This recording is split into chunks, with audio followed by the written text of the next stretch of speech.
Assalamualaikum warahmatullahi wabarakatuh. Nama saya adalah Suryani dari kelas 11 IPA 1. Kali ini saya akan membahas tentang hak asasi pribadi.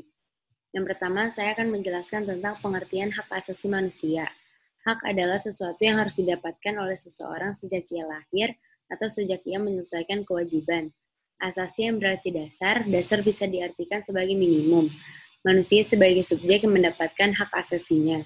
Jadi, hak asasi manusia adalah hak dasar yang dimiliki oleh manusia sejak ia lahir dan tidak dapat diganggu-gugat dan tidak bisa dicabut karena merupakan anugerah yang dimiliki setiap manusia. Negara wajib menghormati, melindungi, dan memenuhi hak asasi manusia bagi rakyatnya. Hak asasi pribadi adalah hak asasi yang berhubungan dengan kehidupan pribadi. Contohnya, hak bebas untuk bergerak, berpindah, hak kebebasan untuk mengutarakan pendapat, hak kebebasan untuk memilih, memeluk, dan menjalankan agama sesuai kepercayaan masing-masing. Aturan hukum atau dasar hukum hak asasi pribadi, adanya perlindungan atas privasi tiap rakyat yang telah ada di pasal 28G ayat 1 Undang-Undang Dasar Negara Republik Indonesia tahun 1945 yang berbunyi, setiap orang berhak atas perlindungan diri pribadi, keluarga, kehormatan, martabat, dan harta benda yang dibawa kekuasaannya, serta berhak atas rasa aman dan perlindungan dari ancaman ketakutan untuk berbuat atau tidak berbuat sesuatu yang merupakan hak asasi. Hak yang menjamin dasar pribadi adalah pasal 20 mencakup kebebasan pribadi seperti kebebasan bagi setiap masyarakat untuk memeluk agamanya masing-masing tanpa ada faktor paksaan. Selain itu juga kebebasan untuk berpendapat yang bersifat pribadi dan juga menyampaikan pendapat di depan umum. Contoh kasus pelanggaran hak asasi Contoh kasus pelanggarannya adalah tragedi Wamena tanggal 4 April 2003 pukul 1 pagi waktu Papua.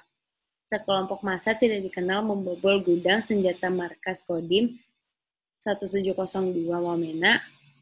Penyerangan tersebut menewaskan 2 anggota Kodim, yaitu Letut TNI AD Napitupulu dan prajurit Ruben Kana. Kelompok tersebut juga membawa lari sejumlah senjata dan amunisi.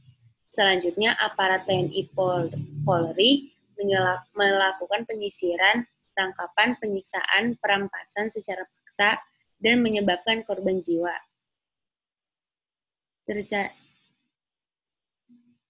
Terdapat 42 orang meninggal dunia karena kelaparan dan 15 orang jadi korban perampasan. Komnas HAM juga menemukan pemaksaan penandatanganan surat pernyataan serta perusakan fasilitas umum. Upaya untuk mengatasi pelanggaran hak asasi pribadi, yang pertama mempelajari peraturan perundang-undangan mengenai hak asasi manusia maupun peraturan hukum pada umumnya. Yang kedua, kegiatan belajar untuk memahami hak asasi manusia. Yang ketiga, menghormati hak orang lain baik dalam keluarga, sekolah, maupun masyarakat. Yang keempat, memasyarakatkan tentang pentingnya memahami dan melaksanakan hak asasi manusia. Yang kelima, berbagai kegiatan yang mendorong aparat penegak hukum bertindak adil. Yang ketujuh, mematuhi peraturan di keluarga, sekolah, masyarakat. Yang kedelapan, berbagai kegiatan yang mendorong agar negara mencegah berbagai tindakan anti-pluralisme, kemajemukan etnis, budaya, daerah, dan agama. Sekian dari saya. Maaf jika ada salah. Assalamualaikum warahmatullahi wabarakatuh.